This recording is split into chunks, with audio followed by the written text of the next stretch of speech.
Sup, you beautiful bastards! Welcome back to the Philip DeFranco Show, your daily dive into the news, and we have a lot to talk about today. So you just hit that like button, and let's jump into it. This is a news show. If you live in or near North Carolina, or you know someone who does, listen up. Right, because currently there is a convicted child murderer who's on the run after escaping custody in North Carolina. So meet Ramon Alston, who in 2018 was convicted for the 2015 murder of 1-year-old Malia Williams. This little 1-year-old was just playing outside her family's apartment on Christmas Day when someone opened fire from a car driving past, with Malia getting hit, then taken to the hospital where she ended up dying 3 days later. Before this, Alston was sentenced to life in prison at the Bertie Correctional Institution in Windsor, North Carolina, and that is where he has been since until this week. Because on Tuesday, Alston was being transported to the UNC Gastroenterology Hospital in Hillsborough for a follow-up medical appointment. According to the North Carolina Department of Adult Correction, the prison transport van rolled up to the hospital around 7 in the morning. When the officers opened the door, Alston just jumped from the van and ran into the nearby woods, with the department also saying he had freed himself from his leg restraints but still had handcuffs and a waist chain on. Also, if you're wondering, yes, according to the department's communications director, Keith Acree, police did have weapons at the time of Alston's escape, but they didn't fire because, quote, it all happened so quickly. And so now, 2 days later, this baby killer is still on the run, with sniffer dogs being brought in, helicopters sweeping over the area, Orange County Sheriff Charles Blackwood saying they've even talked to Alston's family in the area with varying degrees of cooperation. But still, there's just no sign of him. And at this point, the U.S. Marshals and the FBI have jumped in on the hunt. According to Acree, 335 law enforcement personnel from 19 different agencies have covered 1,335 acres of land in this search. And between the state, the FBI, and the U.S. Marshals, the reward for information leading to Alston's capture has been bumped from $25,000 to $50,000. But as of yesterday, Blackwood told a news conference that they have, quote, no concrete leads on Alston's location. Though the emergency services director for Orange County said that Alston is likely not in the immediate vicinity of the hospital. And adding, we feel comfortable in saying that the community is not in imminent danger or risk right now. But still, Blackwood has asked those residents to remain vigilant and to check their house cameras for any sign of where Alston went. And this, as Acree told the New York Times, that while there isn't any direct evidence that Alston has a weapon, he should be considered armed and has likely gotten out of his handcuffs by now. With Blackwood also noting there, he's extremely cagey, he's extremely dangerous, and he has nothing to lose. But for now, that's really all we have on the status of the search, with authorities saying they don't want to publicize all their information, but it is possible that Alston has left the state. And Acree saying the ground search phase of this is coming to a close, and it becomes more of a phase where we follow tips and follow leads and work the investigative angle of this. So keep your eyes out, be safe, but if you see something, say something. And then, let's talk about this reckoning on child fame that we've been seeing lately. Right, earlier this year, the Quiet on Set documentary really exposed horrifying things that were happening behind the scenes at Nickelodeon. And now we've got this Demi Lovato directed documentary called Child Star that's coming out next month, and in it, Demi will tell her own stories and also talk to other former child stars like Drew Barrymore and Christina Ricci. Though notably with this, she also did an interview with The Hollywood Reporter ahead of it, and the outlet said that the doc does not place direct blame on anyone the way Quiet on Set did. Instead, saying that it examines the industry overall, looking at what happens when you give a serious job and serious money to a child. And there, Demi saying that having a child bring home paychecks, it really changes family dynamics, and adding, it becomes like, how do you discipline the breadwinner? I mean, my mom and stepdad would try to ground me, but I was an egotistical child star and I thought I was on top of the world. I'd be like, but I pay the bills, and what do you say to that? With that, you had Disney Channel saying at the time that they kind of left it to the parents to raise their children, but Demi said that it would have been better if Disney had done more, at least at the time that she was there. Arguing, I just think leaving it up to the families is really risky because not everyone has a healthy family dynamic and you're putting them in a pressure cooker. Though there, you had the outlet noting that in the years after Demi left, Disney did hire a life coach. And of course, all of this is Demi has been very open and honest about dealing with substance abuse, body image issues, and other complicated problems at an incredibly young age. With her noting that those issues made her prone to really heated onset outbursts, and she now just overall regrets her behavior, saying, I think I'd passed the threshold of what I could withstand emotionally and physically. And it's easy to excuse that behavior because I was so young and in so much pain, but I'm really remorseful, and that's a guilt that stays with you forever. But also you have people saying some of the most interesting parts of this profile came from not discussing the past, but the future. With Demi and Camp Rock co-star Allison Stoner saying they're both encouraged by younger generations because they're learning more about boundaries and mental health much earlier. But still, one of the reasons Demi made the upcoming doc was to enact change, right? Because while some attitudes might be healthier, child stars have to deal with so much more now in the age of social media and influencers. So with that, you have Demi speaking with activists and lawmakers who are working on legislation that would help online child stars and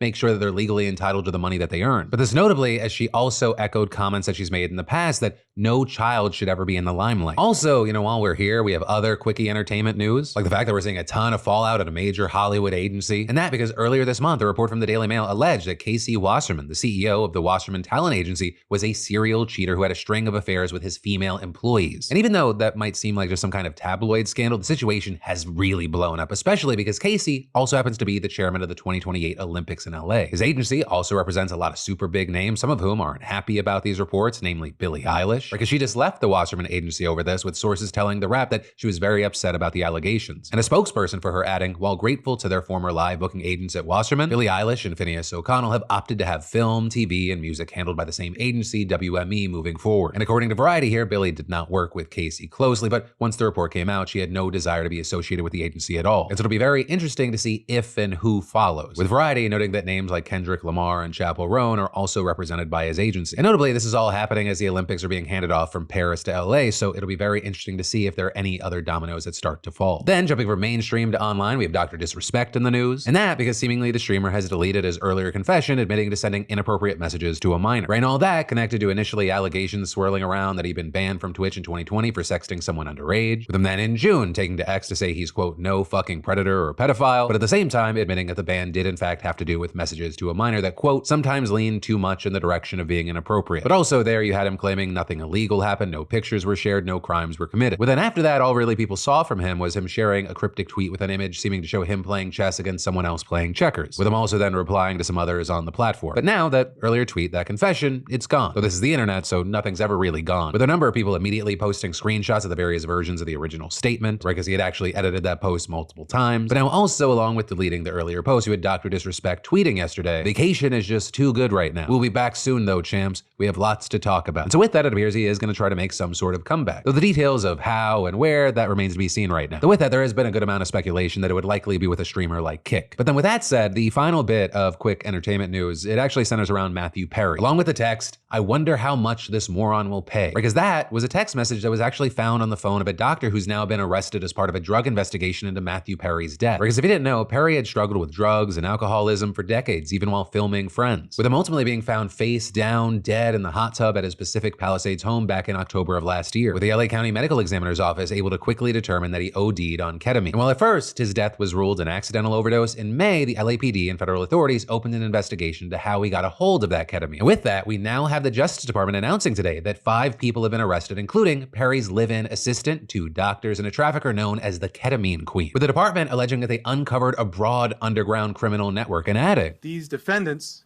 took advantage of Mr. Perry's addiction issues to enrich themselves. They knew what they were doing was wrong. They knew what they were doing was risking great danger to Mr. Perry, but they did it anyways. In the end, these defendants were more interested in profiting off Mr. Perry than caring for his well-being. And prosecutors saying that over a 2-month period during the fall of last year, they gave Perry 20 vials of ketamine in exchange for $55,000. With that doctor who called him a moron at one point also injecting him and watching him freeze up as his blood pressure spiked. But the DOJ adding there, despite that, he left additional vials of ketamine to Perry's assistant to administer to Mr. Perry. And also, as part of this investigation, prosecutors say they raided the Ketamine Queen's home and uncovered a drug-selling emporium filled with 80 vials of ketamine, thousands of pills, methamphetamine, and cocaine. But they're being hit with multiple counts of distributing ketamine and forging documents related to the investigation. And then as far as everyone else, we are seeing similar charges, including distribution of ketamine resulting in death. With now all of these defendants facing anywhere from up to 10 years to over 2 decades in prison if they're convicted. And then, never before have I ever seen a nap be at the center of a controversy. But today, we're here thanks to the Greening of Detroit, a nonprofit environmental group taking a group of teens on an educational field trip to a courthouse. And while there, you had Judge Kenneth King talking to them, and at that point, a 16-year-old girl apparently fell asleep twice. And so, with that, you had King's response being, well, naturally, to threaten to throw her in jail. You fall asleep in my courtroom one more time, I'm putting you in the back, understood? You don't care? As soon as we bring the prisoner out, she can step back there. But then instead of actually putting her behind bars, he made her change into jail clothes and put her into handcuffs, with them then continuing to argue over what he perceived as her giving him attitude. You sleep at home in your bed, not in court. And quite frankly, I don't like your attitude. I'm thinking maybe she needs to go to the juvenile detention facility. You do understand that we have a jail for kids. Now with this, King told Channel 7 that he just meant to teach her and the other kids a lesson so they wouldn't end up back in his courtroom for the wrong reasons later in life. Was I really going to do that? Probably not. Could I have? Probably so. but that's not what I want to do to a kid who's there on a field trip. So that was my own version of scared straight. But of course, on the other side of this, you had the nonprofit group that brought these kids there saying the girl was traumatized by the experience and the chairperson writing. Although the judge was trying to teach a lesson of respect, his methods were unacceptable. The group of students should have been simply asked to leave the courtroom if he thought they were disrespectful. And then on top of this, you also had this kid's mom telling the outlet her daughter was tired because they don't have a permanent home. To make her even feel more worse about our situation, I'm a single mother. I'm trying my best.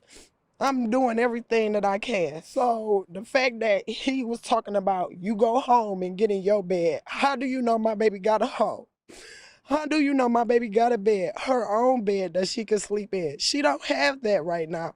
So she was tired. And so then after all that, Judge King had the balls to offer to mentor the girl, with the family then replying that they are not interested. And then, I don't know anyone who hasn't at some point in life experienced unexpected expenses that come up and throw a wrench into your bank account. The types of expenses that can easily find you in debt or greater debt with credit cards, personal loans, medical bills, vet bills. I mean, I can go on. And this can be overwhelming, but there are options out there to help. So if you find yourself making payments on your debt, but feeling more like you aren't getting anywhere with it, you aren't alone. And the sponsor of today's show, PDS Debt, they can help. Because PDS Debt strives to understand your specific scenario and can help provide alternative solutions to becoming debt-free. And everyone with more than $10,000 or more in eligible debt qualifies, and there's no minimum credit score required. Plus, when you go to pdsdebt.com/DeFranco, they'll give you a free debt analysis, and it only takes 30 seconds. So stop waiting and start saving. Get a free debt analysis right now at pdsdebt.com/DeFranco. Because nobody likes the stress of mounting debt and the pressure that comes with that. Surviving, it's not living. Regain control of your life and live for you, not your debt. And then, in potentially game-changing AI news, we may be about to find out how much these AI companies have stolen. Because artists are now claiming that they've scored a huge victory this week after a judge denied a motion to dismiss their case against AI giants like Stability AI, Midjourney, and Runway AI. Now, this doesn't mean that they are going to win this case, but they did manage to show that the AI companies plausibly infringed on their copyrights when training their generative AIs. And specifically, what we're talking about is the high-profile case that was brought by Carla Ortiz, who has worked on major titles like Black Panther, Avengers Infinity War, and Thor Ragnarok. And on Twitter, with this, she reacted to the news saying, "We won big as the judge allowed all of our claims on copyright infringement to proceed, and we historically move on the trade dress claims. We can now proceed on to discovery." And adding, "We are now potentially one of the biggest copyright infringement and trade dress cases ever. Looking forward to the next stage of our fight." That next stage of discovery, it could be groundbreaking, because it means that all of these AI companies are now required to hand over a ton of information about how their AIs work and how they train them. And if they don't, well, I mean, they're gonna have bigger problems to worry about when the court cracks down on them. And so with this, you have the plaintiffs pretty confident that the discovery is going to show just how much of their copyrighted works were used to train these models and how other actions by the companies infringed on their trademarks. Because in particular, there are US laws that protect an artist from the commercial misuse of their names and unique styles. And that last part is very important because the plaintiffs claim that Midjourney CEO misled consumers when he posted a list of 4,700 artist names on Discord and claimed his AI could mimic their work, with the argument saying that by posting their names, consumers were misled into thinking they supported AI when they often clearly do not. It is believed that this specific claim could actually be summarily judged, meaning that the evidence is so overwhelming that the judge doesn't even need to go to trial for it. Notably, with this situation, the discovery process also gives Ortiz and others a chance to amend claims that were already dismissed, such as, for example, the accusation that the AI companies unjustly enriched themselves off the artist's work. And if the discovery backs up that claim, the plaintiffs will be allowed to amend their case to try and get that back on. And that would be huge, specifically for showing damages, which is important in civil cases. However, it wasn't all wins for the artists. They tried to accuse the AI companies of scrubbing content management information from their work in direct violation of the DMCA. But there, we saw the judge throw it out under a legal framework that hasn't been challenged much. So for now, it means the claims there, they won't be allowed. However, it does leave the door open for them to be brought up again later in a different case using slightly different arguments, or if the framework that was used to dismiss it is later removed. And so for now, we'll have to wait and see what happens, right? Because there is a small chance that the judge orders discovery, but also says that it can't be released to the public until proceedings are done, which, in my opinion, would be an example of being too demure, being too mindful, because I'm a gossipy, nosy bitch, and I want to know all the secrets. And then, in huge news, it's going to help millions and millions of people. For the first time ever, Medicare has negotiated prescription drug prices down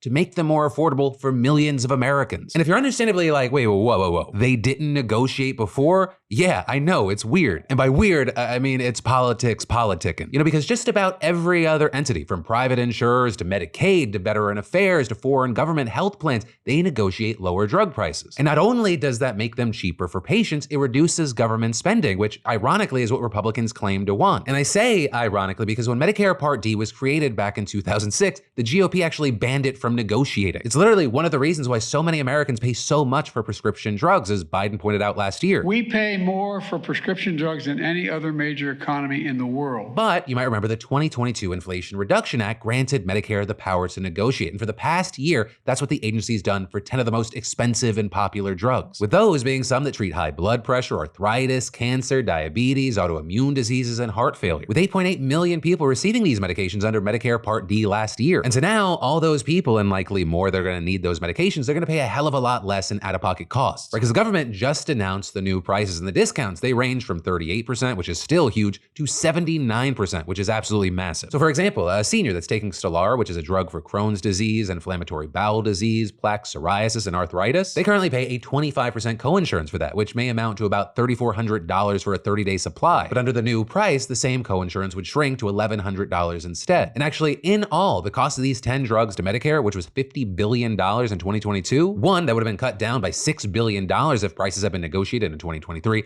and two, beneficiaries who forked over $3.4 billion, they would save nearly half of that amount. Now that said, as far as their defense, you have pharmaceutical companies claiming that if they can't keep prices as high as they are, they won't have the incentive or the funds to innovate new drugs in the first place, which, they argue will end up hurting patients in the long run because fewer drugs will be available. But the Congressional Budget Office estimated that of the 1,300 new drugs expected to come to market over the next 3 decades, the Inflation Reduction Act would only stop about 13 of them. And while you have them making a big stink about this in the public, several of the drug companies have been a lot less worried in private, with them reportedly just telling shareholders in the past few weeks that they'll be able to manage the losses from lower Medicare prices. And so for now, what that means is we can expect to see these new prices take effect in 2026. And the negotiating's also not over, with Medicare aiming to pick 15 more drugs to negotiate prices on next February, with them also planning on holding further rounds every year for the foreseeable future. That is, of course, unless the pharmaceutical industry stops it. Because as you'd expect, they've lobbed several lawsuits at the government seeking to end Medicare negotiations altogether. And then Nassau County, New York just passed the nation's first ban on wearing face coverings in public, with County Executive Bruce Blakeman just signing this into law. And specifically, this makes it so that wearing a face covering to conceal your identity in public is a misdemeanor punishable by up to a year in jail and a $1,000 fine. Though with this, a key thing is that the ban exempts people who wear masks for, quote, health, safety, religious, or cultural purposes, or for the peaceful celebration of a holiday or a similar religious or cultural event for which masks or facial coverings are customarily worn. Though I will say, those exemptions have done very little to ease a lot of the concerns that a number of people have. Though also, to really talk about this, we should talk about where the idea for this ban even came from. Because basically, it all has to do with a growing concern about rising anti-Semitism since the start of the Israel-Hamas war on October 7th. But really, more than that, it's backlash to the wave of pro-Palestine protests we had earlier this year at American universities. Right, Columbia, which isn't that far from Nassau County, it was the epicenter of all of this. And it was very common there for peaceful protesters to wear masks, whether it be for health reasons or to protect their identity against doxing. But this also as there were reported incidents of mass protesters engaging in genuine acts of anti-Semitism. While it's not clear that the lawmakers in Nassau County have differentiated between those two groups, that's what got this whole thing going. Right, when Republican Mazi Pilip introduced the bill, she claimed terrorist supporters around the country and especially in New York are hiding behind the mask and terrorizing the Jewish community. With her then last week being joined by all 11 other Republicans in the county's legislature to pass this bill, also all 7 Democrats abstaining. But then of course all of that bringing us back to Blakeman signing this bill into law. And while you had Blakeman saying, yes, the mask-wearing campus protesters, they were the impetus for the ban, you had him saying that he sees this new law as a tool to fight other crime as well. This is a broad public safety measure.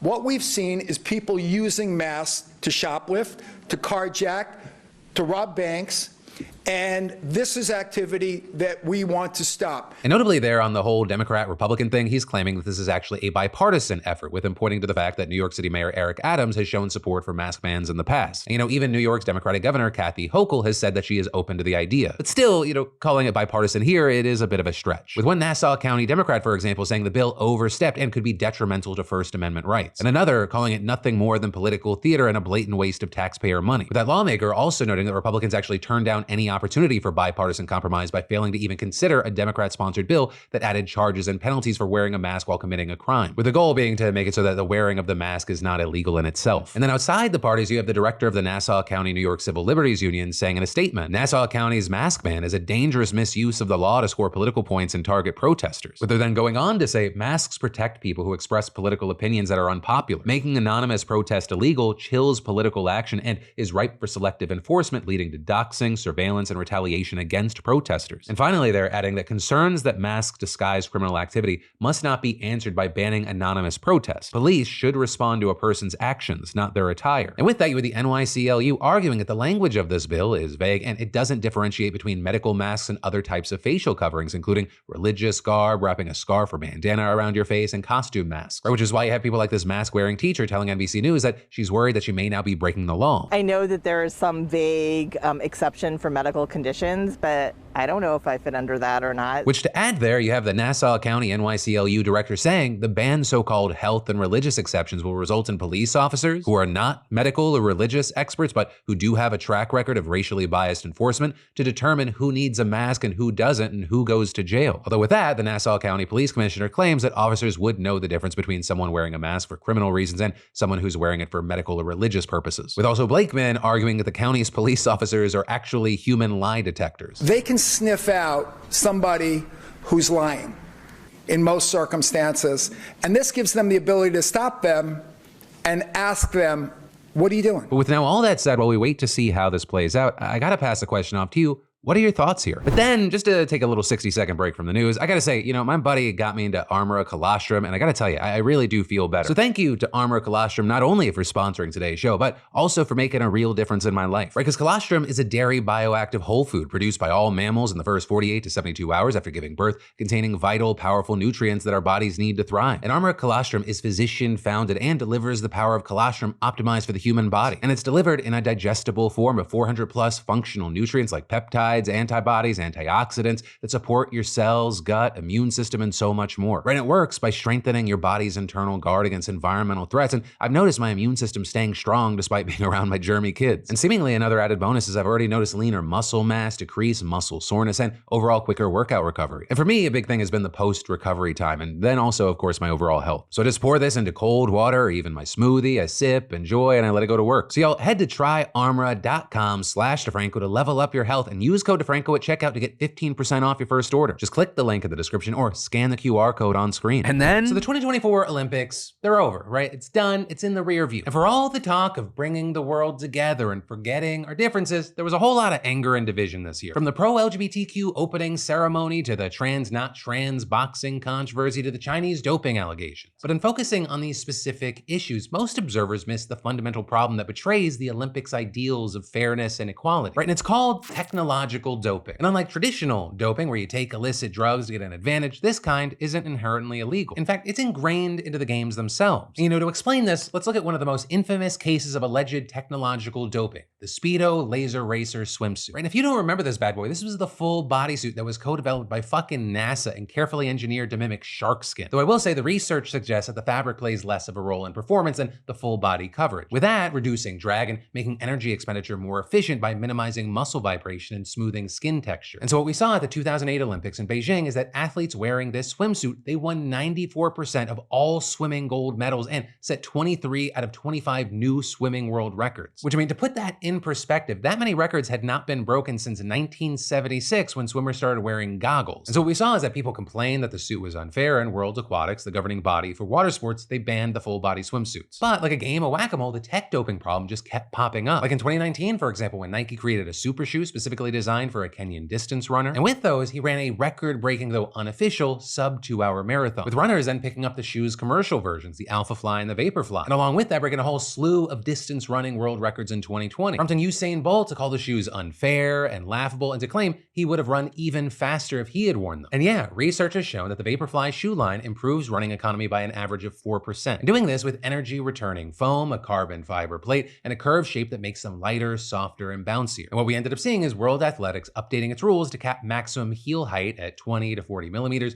limit shoes to one rigid plate, and mandate that shoes be available to the public for at least 4 months. But still, even with the restrictions, Nike shoes had an edge over other brands, which when you're talking about the best of the best of the best athletes competing at the limits of human performance, just that tiny difference, it can be enough to get you past the finish line before the next person. And so you have places like Scientific American noting that, quote, all else equal, a Nike-sponsored athlete may beat a non-Nike athlete simply because of shoe choice, which is also why athletes deliberately gun for partnerships with winning shoe brands and shoe brands gun for partnerships with winning athletes. And if you're not sponsored, you can still get super shoes, but it gets very expensive very fast. Right, the initial price tag can already reach up to $300, and then they break down so much faster than standard running shoes, so you gotta keep buying new pairs over and over. And it's seeming like every 4 years you got some new mind-blowing footwear coming out into the market. And so this year, it's these robotically applied spray-on shoes that perfectly mold around your foot like a shell with no laces, reducing friction and drag. And so the big question from some surrounding all of this is, how do we stop technological doping? With one obvious solution being just to make everyone complete butt-ass naked. And if you think that is absurd, you should understand that that's actually how the original Olympics were done in ancient Greece. Right, according to Greek legend, in 720 BC, an athlete by the name of Orsippus was running the 185-meter dash when his loincloth slipped off. But instead of stopping to fix it, he just powered on, dick swinging for all to see, and he won. And from there on, Olympians shed their clothes, they lathered up in olive oil, and they put on a show for the gods, with historians saying they believe that nudity exhibited their physical power and muscular physique to Zeus. Though also the intimidation factor was a small bonus. Now, of course, that said, for a long list of reasons, a nude Olympics probably wouldn't work well in the modern era. I mean, for one thing, the games were almost exclusively an elite male event back then, and because of its religious overtones, historians say that it wouldn't have been sexualized. Whereas today, it's this global event, including every culture from hyper-conservative to ultra-liberal. You have multiple genders and an audience on social media that sexualizes literally everything. But then even if we put those concerns aside, we still need technology at the very least for the Paralympics. Right? If you're unfamiliar, disabled athletes use different devices to help them participate. Like for example, in 2020, the blind pro cyclist Tristan Bongma tested cameras on his bike that mapped out the track in front of him, converted the images into audio signals, and then sent them to his helmet. And despite being 99% blind, he could zip down the track at over 30 miles an hour without crashing into anything or anyone. Though once again, things get complicated if we take another example, like running. Because since 2012, people have debated whether double amputee sprinters outperform single amputee and even non-disabled runners. With those on one side claiming the double amputees gain height and therefore run faster, and then those on the other side argue that even if that's true, they start off slower and have a harder time navigating turns, so it's actually a net disadvantage. Which I will say, in fact, a study from 2022 backed up that argument, showing a significant overall disadvantage. So if we need technology but that creates inequities, what should we do? Well, one answer is to just give all the athletes the same equipment and apparel, but even that isn't as simple as it seems because one, every sport is different, which is why each one's governing body, not the IOC, decides those rules. And two, every athlete has a different body and different needs, so one universal standard might advantage some more than others. Plus, it would just wipe out the fun of seeing each person's unique style and choice of gear. But then also, even if we completely eliminate technological doping, we've still only made sports fair on the surface. Or because you can't just look at the players once they've already arrived at the game. You also have to consider how they got there and whether they enjoyed equal opportunities to prepare for the competition. Just like how some students get better education and tutoring before the SATs, some athletes get better training, equipment, coaches, dietitians, and physicians before the Olympics. Like for example, Team USA athletes stay at the Olympic Training Center in Colorado Springs. And that place is decked out with enormous state-of-the-art facilities for every sport you can imagine. I mean, we're talking about them adjusting the temperature, humidity, and altitude to exactly match the conditions of wherever you're going to compete. And then once American athletes got to Paris this year, instead of going to the Olympic Village, they could stay at the much more bougie High Performance Center. With that, offering complete medical and recovery facilities, a nutrition and meal cafeteria, mental wellness and psychology services, a lounge, high-tech massage tables, cryotherapy pods, and sleeping rooms. Basically, Disneyland for athletes. And then, if you got the money, you can get the most advanced wearable tech and apps that track everything from sleep and diet to health and performance data. So for example, cyclists wear sensors that measure their speed, aerodynamic drag, and position on the bike. So if you start to get tired and you lift your head or your chest up a little, invisible lasers will immediately catch that and note it. And then, back at the training center, all that data gets funneled into a computer that your coach can use to make adjustments to your performance. And I mean, pretty soon, we're gonna probably see artificial intelligence helping coaches pick through the data and find things that the human eye might miss. And so all that's to say, these problems or these issues that we've been exploring, they're about much more than just shoes or a swimsuit. Right? A lot of people like to think of the Olympics as a time when countries that are vastly unequal economically and geopolitically can compete fairly as equals in the realm of sports. It's just bodies against bodies, a test of raw human strength and endurance. But in reality, we know that's not the case. The Olympics is a deeply unequal event, even if it's attracting the world's best athletes. Because each athlete, they're not just a human body. They are a union of biology and technology whose potential potential is honed from the moment of birth, the moment the starter pistol goes off from the country that they're born in. Which, to be clear here, is not a knock on the athletes who put in unbelievable amounts of work to pull off shit I could never do. That swimsuit's not gonna make me look any less like a dying seal in the water. But rather, the point is that by regulating the Olympics a little bit more tightly and making the broader world a little more equal, we can make those athletes' achievements even more meaningful than they already are. Or we could also not do that, because I like seeing America at the top of the medal counts. Because there is something about seeing that medal count that injects 5 times the normal amount of patriotism into my veins. But then finally, today, let's end on a congratulations and let's talk about yesterday. Starting with the congrats to this week's SeatGeek prize winner, of course, getting $500 towards any tickets on SeatGeek. And for the rest of y'all, keep in mind, you can go see your favorite artist, comedian, or play. I mean, there's over 70,000 events to choose from, right? Because SeatGeek and the Daily Dip are still giving away up to $1,000 in tickets, and you should definitely enter today if you haven't already. You just add code PDS to your SeatGeek app profile for a chance at the weekly $500 prize, no purchase necessary. And $1,000 prizes are available to Daily Dip subscribers who add code PDS newsletter, doubling entries and winnings. So get in on that if you haven't already. But then let's talk about yesterday. Starting with the very unsurprising news that there were a lot of comments about Disney. With, for example, Overbake saying it is absolutely ludicrous for Disney to try and block that lawsuit like this. Imagine if one of your family members died at Nintendo World and you try to sue Nintendo for it, only for them to basically say, sorry, you bought Nintendo Online once in 2018 and thus agreed to never sue us for anything ever. This is downright near dystopian levels of corrupt corporation, with people calling on others to be named and shamed. We also had Shay Smith saying, I've mentioned this quite a few times now in previous comments, but I've worked as a chef for nearly 10 years now. You absolutely cannot take the risk with allergens. We are responsible for our food, and clearly the proper precautions weren't taken. The idea you can't sue a company that killed your wife, one of the largest companies on earth, is so mind-numbingly idiotic, I don't even have the words for it. The chefs and Disney itself should be held responsible. Even if it was a horrific mistake that needs to be known, fuck Disney. Others chiming in, imagine slipping and falling in a Whole Foods and being told you can't sue them because you have an Amazon Prime account. Also people noting that he signed up for Disney Plus, not the woman who died. Others just joking about how ludicrous everything is, saying, person, can't wait to watch this Loki show. Disney, thank you for your purchase. You are now able to be killed by Disney. And me signs up for Disney Plus free trial. Disney, so you have chosen death. Well, that was definitely the most popular story to talk about in yesterday's comments. There was also a lot of discussion about India. Some of y'all saying things like citizen of India, and specifically West Bengal, the state where the rape and murder happened. And I'm so grateful this is getting some international coverage. Saying doctors have been asking for protection for decades now. Maybe international shaming will move the needle. But I also want to add that in this specific case, the violence was very personal and utterly gruesome. With them saying there are details coming out now that points to gang rape and violent beating of her body post-death. It also looks like an active cover-up is going on, which is stoking the protests. And others adding, I'm from India. Women's safety is questionable here. Almost all women I've met here, including myself, have faced harassment and sexual abuse. Some face it on a daily basis. What happened to the female doctor is horrific. The hospital administration and police are trying to hide evidence. It's frustrating, this political hypocrisy. 50% of voters are women. Yet the clutch hold of patriarchy is so strong at grassroots levels. I hope the doc receives justice ASAP. But that, my friends, brings us to the end of your Thursday evening, Friday morning dive into the news. That said, this of course is the last show of the week, but I'll be right back here on Monday with a very special slate of shows next week. So make sure you subscribe, that you got notifications turned on, and I'll see you then. Love your faces.